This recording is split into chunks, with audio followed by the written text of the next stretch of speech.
Okay, so I also had to deal with a narcissistic business partner. Maybe you are thinking of taking on a new partner. Maybe you're in a partnership with someone, or maybe you are talking to somebody about potentially partnering with them, and you want to know, is this person a narcissist? So I'm going to tell you a little story that somebody just recently told me that I thought it summed it up so incredibly that I was like, oh my God, that's amazing. Like, this is an actual story. Like, this is a thing.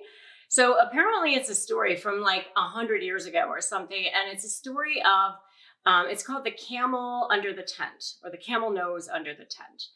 And it's a story about a camel who was with his owner, who was out in the Sahara Desert or wherever they were. And they stop for the night and they've got the tent up, and the camel, they're getting ready for, to go to sleep for the night. And the guy's inside.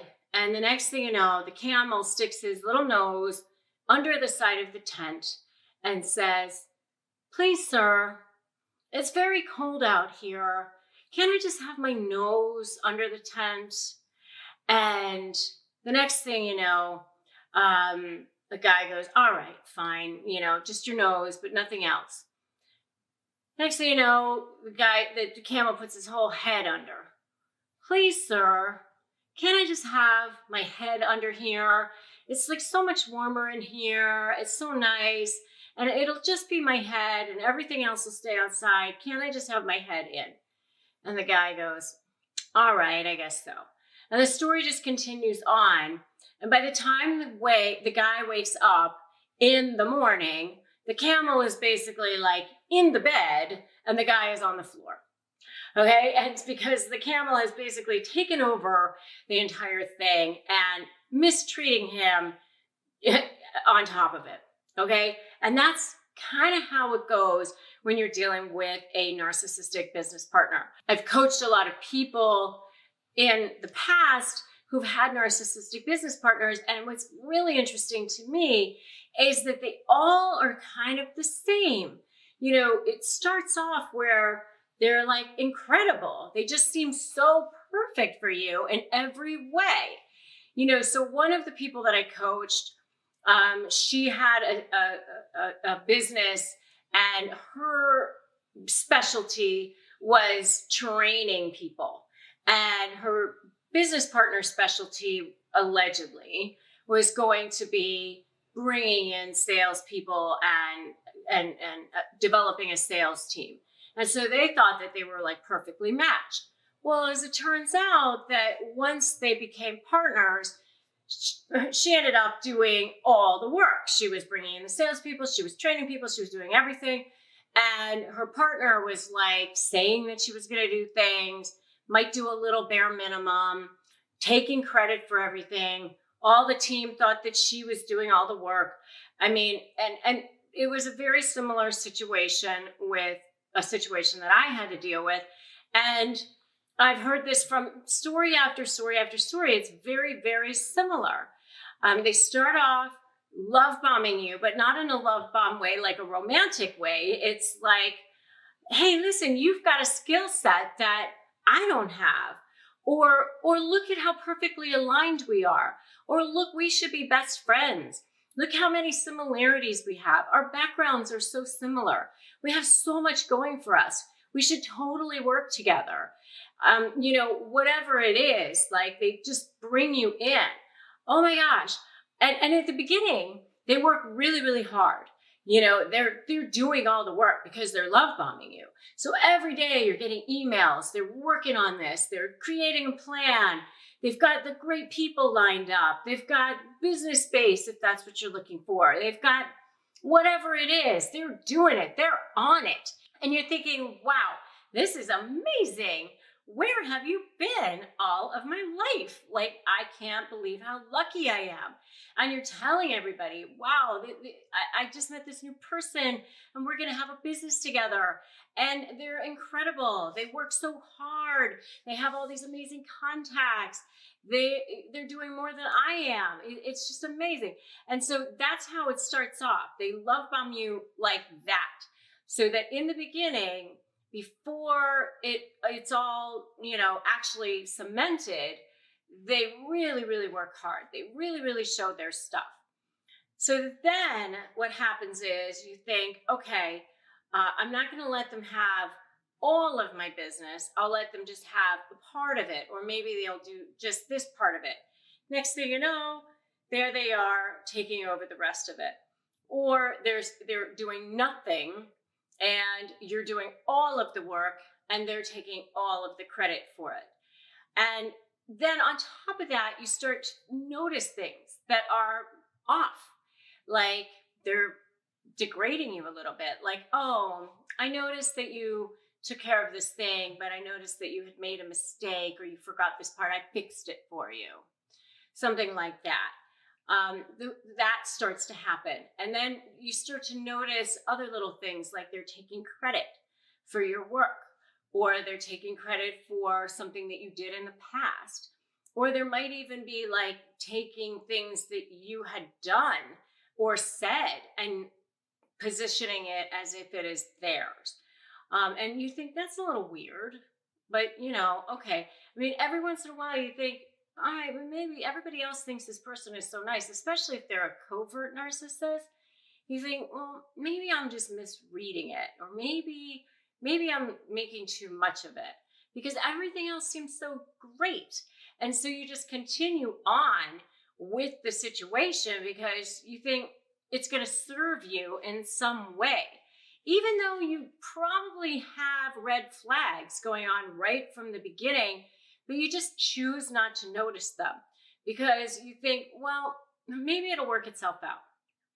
Maybe it won't be so bad. Let me just tell you something. Remember Maya Angelou said, when people show you who they are, believe them the first time. You will do yourself a huge favor if you start believing them the first time, because things will start to get worse and worse. You'll start to notice other little things, like that they didn't tell you about something, or maybe money is missing. And if you ask them about the money, then they start to say, well, I had to put it in a different account because I couldn't put it in this account because of some reason that they make up, right? I'm going to transfer the money over, and then the money doesn't get ever transferred. And then you have to ask them about it again.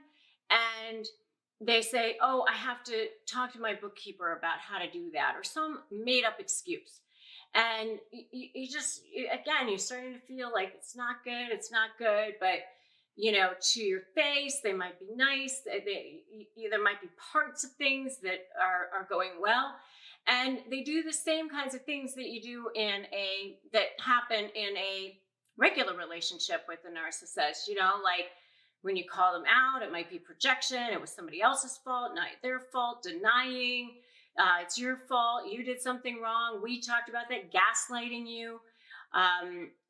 All those same kinds of things that happen in any narcissistic relationship because they're very similar. Another thing that you start noticing with narcissistic business partners is that triangulation. So they have a better relationship with the employees than you do.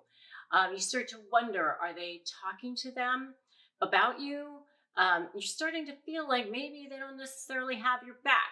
Maybe they're saying things about you that aren't true. Or maybe they're just trying to set it up that they do most of the work, that they are the ones to be credited for, like maybe there was a raise that was given that they didn't want to do, but then, you ended up talking the person into giving the employer a raise, and then they take credit for it. Things like that. And you just start to go, that doesn't really feel all that good. And it just goes on. And the problem is, what happens is like there are times that things are okay, and how they end up starting to like hoover you again is when they start to feel you pulling back. They start to feel you like going, you know what, I don't think I really want to do this anymore. Then they might like step up to the plate and start doing some of the things like that they should have been doing all along. They start taking care of some things for the business or for work, because they want you to think, oh yeah, they are doing a little something. They hope that you don't notice that they hadn't been doing anything all along, that only now they're stepping up to the plate to try to like snow you into thinking that like, yeah, they actually have some value. So that's kind of what they are doing as a business partner. It's so evil. And if you think it's so evil, give me a so evil in the comments. Because what happens is you just start to really notice and feel like you don't feel good, and you start to like obsess over it. Like, who are they talking to? What are they doing? Are they creating a business on the side? Are they taking in money and they're not putting it in? Who are they? Are they turning people against me? And all of a sudden you're just in this mode all the time. And it's and they also are like devaluing you, like, oh, what's the name of that thing that you did? I can't even remember the name of your thing. Things like that. It's like, oh, you don't remember? And it's like, I'm your business partner. It's, you just start to feel like you're ruminating on it constantly. And believe me, I know, I've been there. And so, you wake up in the middle of the night, you're thinking about it, you start to get paranoid. What are they doing now? And what happens is the longer you're in this relationship, the harder it is to get out of, because you start to think, well, how am I going to get out of this thing? Like, it's going to affect all these people, or what are these people going to think, or what's going to happen with the clients, and, all that sort of thing. But let me just tell you something right now. None of that is worth the pain of the headache and the heartache and the nightmare that you're in right now. It's not. It's definitely better to get out of it. Just rip the Band-Aid off, figure it out, figure out how you're going to make your exit plan, and then just keep going. Put the blinders on, keep looking forward, look towards your goal. It'll be the best thing you ever did. Yes, there are going to be logistics to it, but figure them out. Everything can be figured out. And your life will be so much better on the other side of this thing. The air is sweeter, the sky is bluer. And remember, Bob Proctor actually just told me something. And you need to go check out my video on my interview with Bob Proctor. But one of the things that he said was, if you want to know where you stand vibrationally, look at the 5 people that are closest to you. And, and if one of those people is basically trying to take you down, and you don't trust them, and you feel like there's a knife in your back all the time, then that is not helping you. It's actually bringing you down vibrationally too. So figuring out a way to get out of that will definitely help you. Okay, so there's a quote from Ben Franklin that is so apt here, and it is, the rotten apple spoils his companion. It was from his Poor Richard's Almanac, and it is so true that one bad apple, that one person can just ruin the entire place. I've experienced it. I've had to deal with narcissists as bosses in my past, as clients, as coworkers, as employees of mine. And in whatever form they come in, they, excuse my French, but they completely suck in every single way.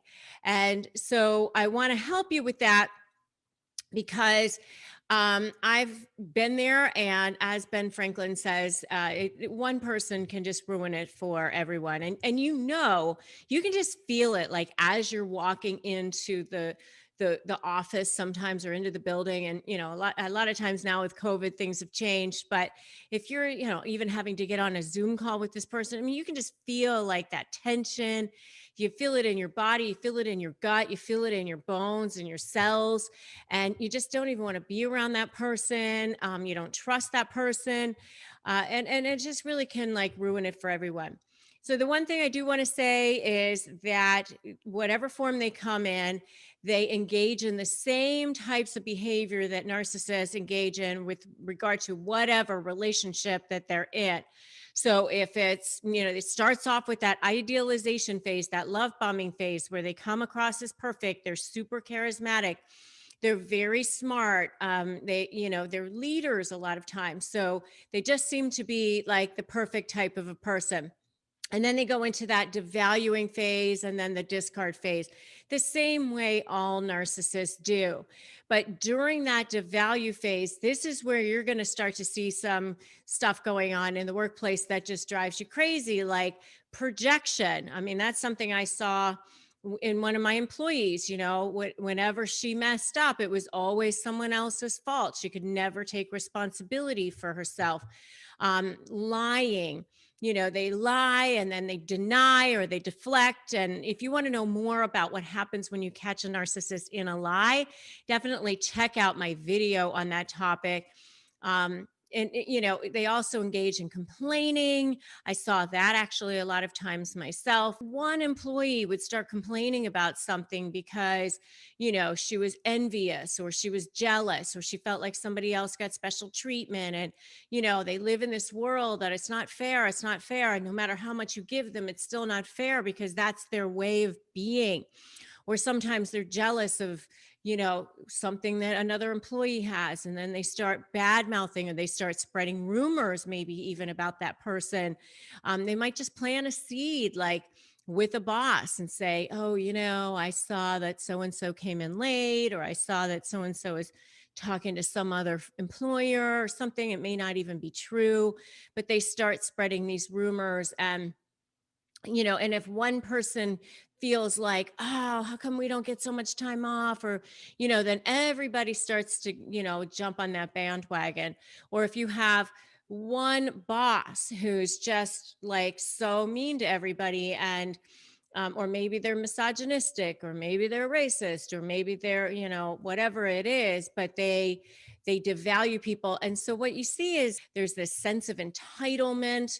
I just deserve to have it. I should have it. I need special treatment, which is all part of the narcissism 7 deadly sins, which you can see in my video, the narcissist 7 deadly sins, as well.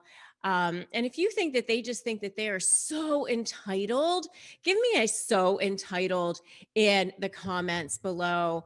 So, and then when they start that smear campaign in the discard phase, which is typical of all narcissists. I mean, now maybe they're taking it out, even outside of work. Maybe they're smearing you as an employee, as a boss, as a coworker, and they're telling everybody how awful you are. And I've seen this in many, many different contexts. I've coached C-level executives. I've coached business partners who are breaking up, and now the business partner or the other executives are telling people things that aren't true. You're difficult, and so it can be very, very difficult to deal with. So what do you do about it? Number one is, if they are your employee, definitely fire them. I made the mistake of, just thinking that it would get better, or thinking that if I gave this person enough that they would be, better, that they would be appreciative, but it just gets worse and worse and worse. It's sort of like, you're dealing with a 2-year-old in an adult body, basically. So if you indulge a child too much, they actually start demanding more and more and more. And that's what happens with narcissistic employees. So no matter who they are, no matter how skilled they are replaceable. You will be better off getting somebody else who actually has less skills, but is super appreciative and actually cares and has integrity. I promise you. So if you have control over the situation where you can actually fire this person, definitely go ahead and do that. If it is your boss, I would suggest that you try to go find a different job if you possibly can, because these people don't get better. It doesn't get better. It only gets worse. If that's the path that you're going to take, though, make sure that they have no idea that that is what you're doing. Continue your adulation, continue whatever level of supply you need to give them, because you don't want them suspecting, because then, remember, with a narcissist, you're either for them or against them. And if you're against them, then you become public enemy number one. So, just start quietly looking for another job, and, and at the time that you need to move on, you just move on. If it is a coworker, what I would say to you is stay in your lane, create your boundaries. don't take the bait. Like if they want to talk to you, if they want to get involved with, smearing other people or gossiping or anything like that, just, don't take the bait. Don't get involved with that. I will say to you, cream always rises to the top. So, your integrity will prevail eventually. If you are doing a great job, if you are staying in your lane and you're not getting involved with it, your bosses will see that eventually, and it will pay off for you. Whatever job you have, do a fantastic job with it. And your bosses will see. I know I've had lots of employees, and I definitely can tell which ones have integrity and which ones don't. And that gets rewarded. So stay aware and alert. Smack them down if you need to. I will say this, if you snuff them out and you call out their bluffing, I call it snuffing out the bluffing, and you actually kind of stand up to the narcissist, they'll back down, because narcissists are actually very scared inside. They are a little bit afraid of people who are strong. So just stand up to them and just say, I'm not going to have this conversation with you. I hope you have a great day. But, if you stand up to them a little bit, they'll be a little bit nervous if it's your coworker. And then, as I say with every narcissist, if you can go no contact, go no contact, because that will be the best thing for you. They do get in your head. They do start to, cause this drama, trauma, and chaos. And if there's a way that you can get them out of your life, then you should definitely go ahead and do that. Okay, so maybe you are dealing with a toxic boss, maybe it's a toxic colleague or whatever, but in this video, I really want to tackle those signs of a narcissistic boss, because this is really one of the most horrible situations when you feel like you got to get up in the morning, you got to go in, and you just don't want to. I mean, you spend more time at work than probably anywhere else in your life. A lot of times we're sleeping, we go home at night, we spend a couple of hours before we have to go to bed, and then we got to get up and we got to do it all over again. If you're not happy at work because you have to deal with this person, it can really make your life miserable. So I want to go over the signs of narcissism at work, the signs of a narcissistic boss, so that you can spot this and then maybe start to figure out how you're going to start putting some boundaries in place, and maybe even start to create a plan for figure out if you're going to even stay in this particular situation, or maybe figure out if you're going to move on and find a different situation. All right. So obviously, you know that the DSM-5 is what they use to determine whether or not a person is a narcissist at all. And one of the signs of narcissism is a need to be the center of attention. And so if this person needs to be the center of attention, not just, I like to get attention, everybody wants to know that they matter. That doesn't make the person a narcissist. Everybody wants to know that they matter. They want to be acknowledged. That just makes a person a human, right? I mean, I'm sure you like that too. I know I like to be acknowledged. Of course, we all want to know that we matter. That's not being a narcissist. We're talking about they need to be the center of attention to the detriment of others. Not only do they need to be the center of attention, but they do this in a way that actually is hurtful to others a lot of times. And they regularly put themselves down, put other people down in order to make themselves look better. They manipulate situations to be the center of attention and make sure that they are the center of attention. I know that, when I've had narcissistic bosses, which is why I haven't had a boss in a long time, because I've owned my own company for a long time. But, when I was in situations when I had bosses before, and it was, where they were taking credit for my work or other people's work in the company, that sort of thing. Or, because they had to be the center of attention, I would write articles with people and they refused to put my name on it, and it wasn't just me, it was, other people in the company. Or, you do good things for the company and they don't want to acknowledge that, or they play favorites with people in the company. They pit people against each other in the company, that sort of thing. They talk bad about other people in the company. When you start to see situations like that, it is just not a good situation. They may even talk down to you. They talk badly to you.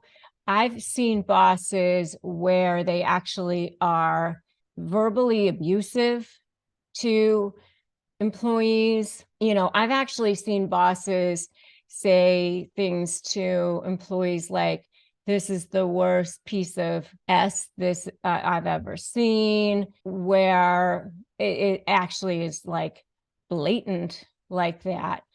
Or, or it could be more passive aggressive than that, like, "Is this something that you just made up? Or is this something that you actually did?" Or they actually feeling like the employee is a rival of them, where they're actually afraid that the employee might somehow look better than them in some way. They're concerned about that.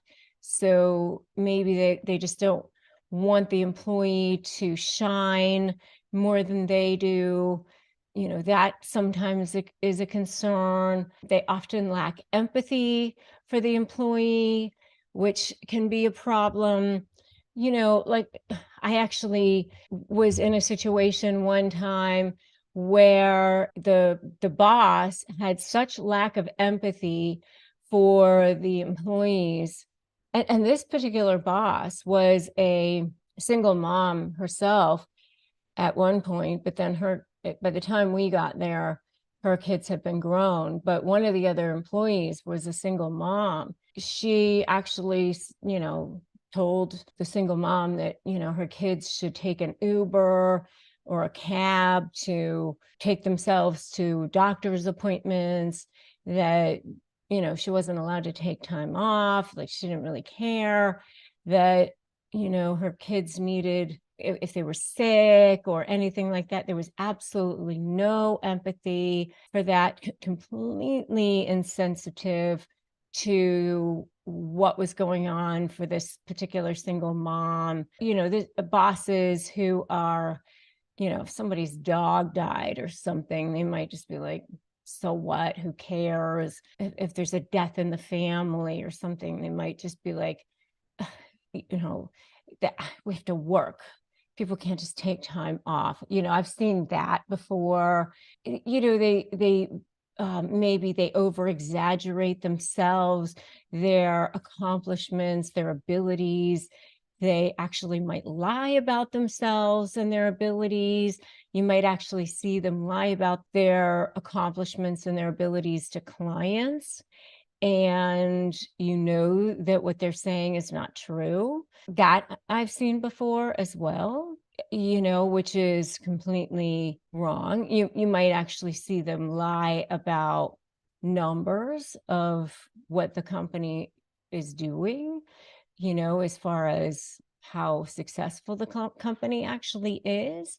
You might see that they don't have integrity around that. You might actually see them cheating clients, as far as cheating them out of money. That's something else that you might see a narcissistic boss doing. You might see them, taking advantage of people, taking advantage not just of clients, but taking advantage of other employees in the company as well, to get what they want. Lying to clients, lying to other people, lying to their spouses. You might see them telling their spouse that they're at work and you know that they haven't been at work. You might see them being with other people, that they're, that there's cheating on their spouse, and they might ask you to cover for them, which you might feel uncomfortable about. All of these things are just not okay. And if you agree with me, just put not okay in the comments, right? So, and you might see that the boss is just constantly bragging about his or her accomplishments, bragging about how great they are, bragging about all the things that they've done in the past, and getting you to constantly acknowledge how great they are, making sure that you know all of the amazing things that they've done, how smart they are, how brilliant they are. Also, if they make mistakes, if they screw up, they blame you or they blame others. They don't ever take responsibility for that. That's a really uncomfortable situation to be in. You see them that they never say sorry. They never apologize, especially if they make you take responsibility for that.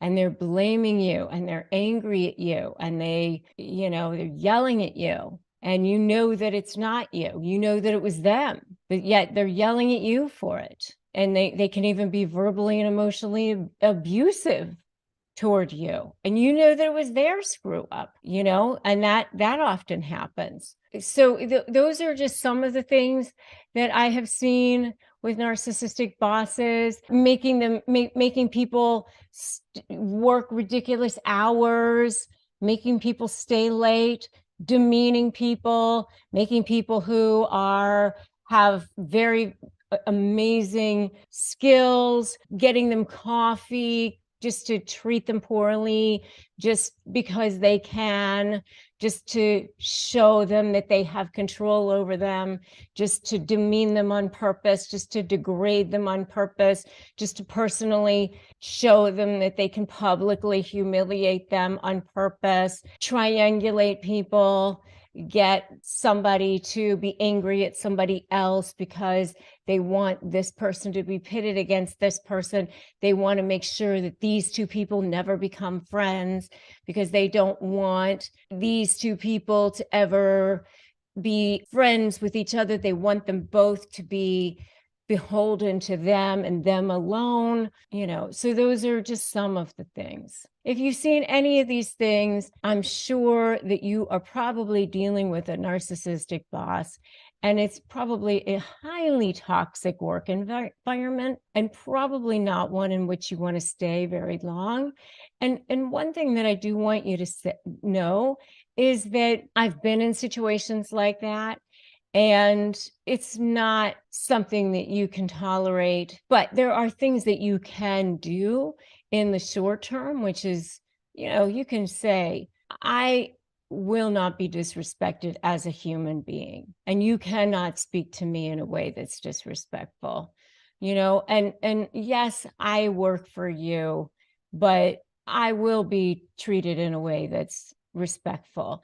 And if they don't want to treat you in a way that's respectful, you don't have to stay there. There are other situations out there, and you just need to start thinking about how you're going to manifest that. Just start writing out what your perfect job is going to be for you.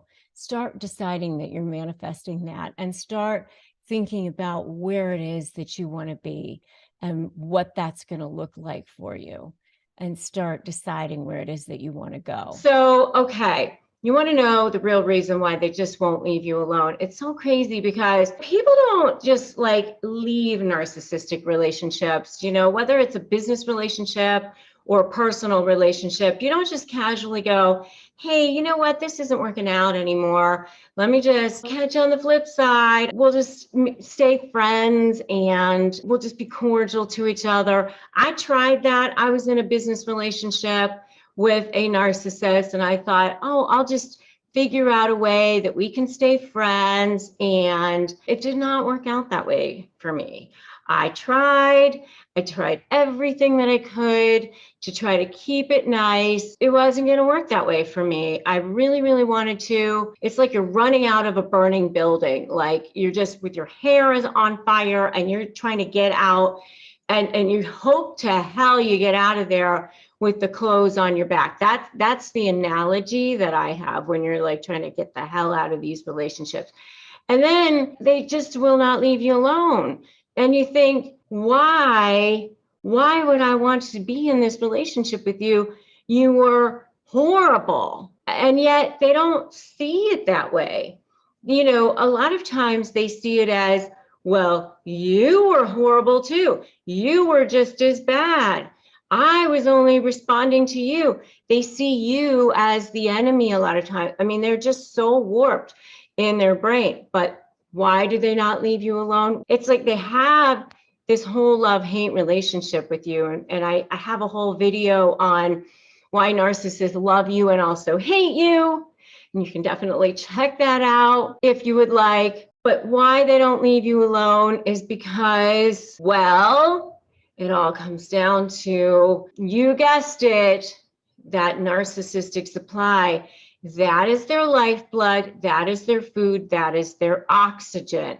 And of course, when it comes down to negotiating with them, you are still a source of supply for them. And so they are going to want to continue to keep you as a source of supply. And even though they'll sit there and they'll say, I want to settle this, I want to get this done. How come you're not settling this? And yet you're sitting there going, well, you didn't provide what you were supposed to provide. You didn't provide the document. You're the one that filed 50,000 motions. And they're going to go, but you aren't the one settling. Gaslighting you once again.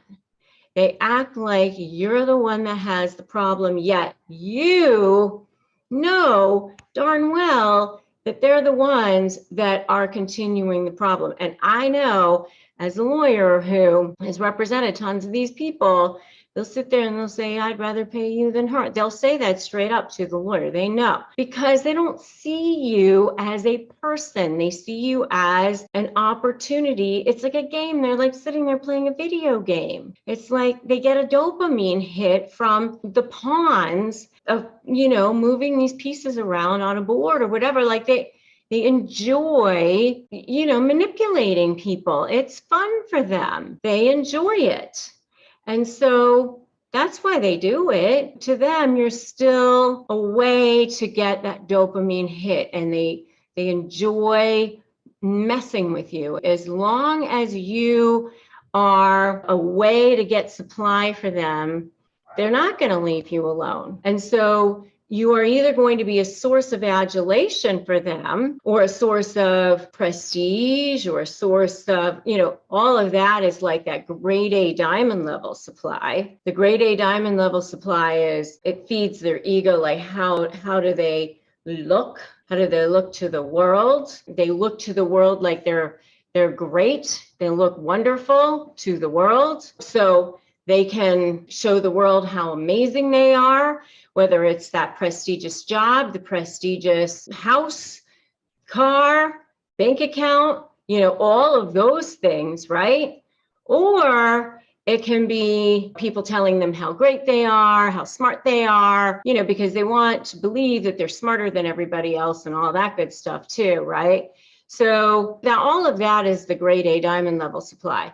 And then there's that, what I call the dark underbelly, that supply that they also get from making people feel small, jerking them around. It's almost like the kid with the earthworm when they put like the pins in it, and they enjoy seeing how the earthworm just sort of like moves around, you know, and move like on the ground. That's kind of what they're doing when they're seeing you sort of be manipulated like that.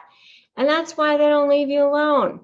That's why they come back. That's why you get the little ping Hoover in your inbox 6 months later, a year later, and you think, oh God, I've been finally free of this person, and oh my God, here they are back again. So, and if you agree with me, put agree in the comments. And if you've seen any of these other things, I'd love to know what you guys have seen and what your thoughts are on why they don't leave you alone. And they're actually very codependent. They don't like being alone. They don't want to be abandoned. They might act like they don't want you around or whatever, but the bottom line is, if there's nobody else around, they're going to look for, hey, who can I hit up right now, right? They might look to see who's around right at that moment, right? And if there's somebody that they can, find to go hang out with, then they'll do that. Or if there's somebody who's going to take care of them, they'll go find that person, or somebody who can give them money or financial support or whatever it is. They'll go find that person too. They don't want to have to be alone. And especially, if you've rejected them or something like that, they really can't handle that. So that's why they don't leave you alone. And especially the more supply you've given them, if you try to rip it away, they're going to come back to try to get it back. So, all right. So yes, you cannot get a narcissist to actually change their personality, but you can get them to change how they will deal and interact with you. And I'm going to give you 6 ways to get them to change in how they deal and interact with you in this video. So stay tuned and watch all the way to the end so that you can see what I mean. What I mean is they've been conditioning you from the beginning. You have been dealing with them. They've been love bombing you. Now, this is whether you're in a romantic relationship, a business relationship, even a family relationship. Even if you've known them forever, they condition you. They expect you to act in a certain way. So what you have to do is condition them back. You have to let them know, hey, this ain't how it's going to go anymore. There's a new game in town. Things are changing. Things are shifting. And the way that we've had a paradigm, the way things have gone before, ain't the way it's going to be anymore. So you're going to have to change. And so you're basically reconditioning them back. And the way I explain it, and the way I want you to understand this, is that it's the same as if you are dealing with a toddler. The same as if you're dealing with a 2-year-old who's having a tantrum. When 2-year-olds have tantrums and they're conditioning their parents, basically, the parents see the 2-year-old having a tantrum on the floor, right? And so for those of you who've had 2-year-olds, you know what I mean. What happens is the 2-year-old wants something. Let's say it's a bottle. And the 2-year-old is saying, I want that bottle. And the parents are going, nope, you don't get the bottle anymore. You have to use the sippy cup or whatever it is. The 2-year-old's like, I want the bottle. And so what happens is if the parents give in to that tantrum, then the next time the 2-year-old just goes, you know what? It worked last time. So next time I'm just going to scream louder. I'm just going to scream longer.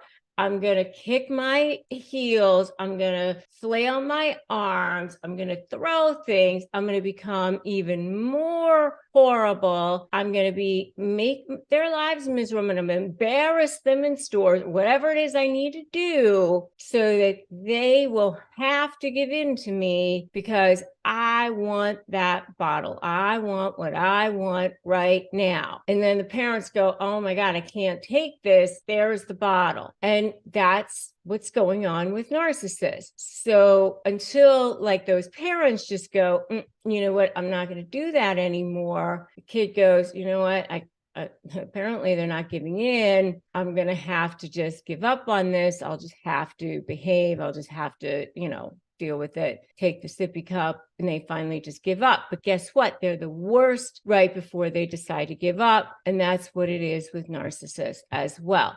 So you're basically, doing the same thing. You're reconditioning them. Do they change inherently? No, because they're not actually 2-year-olds. They're actually adults. But you are conditioning them to let them know there's a new game in town. So that's what I'm going to do. I'm going to give you these tips to let you know how to recondition them. Are you going to change them into loving people who have empathy, who now know how to care for people and become amazing human beings who no, you're not actually changing the narcissist spots, but you're changing them into how they will, treat you, respect you, or they're going to just get out of your life. All right. So here's what you're going to do. I'm going to give you 6 tips. Got it? Number 1, you're going to understand narcissism. You are going to start really getting into, that's why you're watching this channel. That's why you're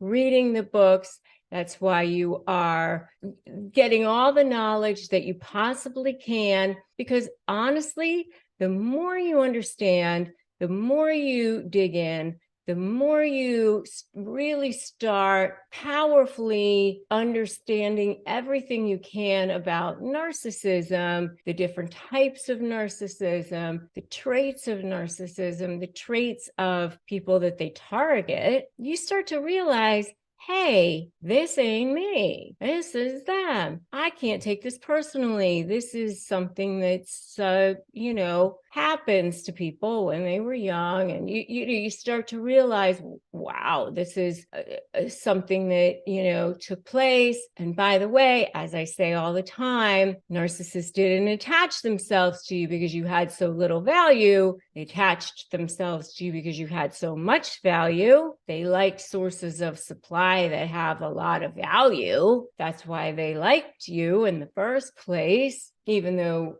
they gaslit you into believing you had no value. Understand narcissism. That's number 1. Number 2, set those boundaries. I always say, step 1, don't run.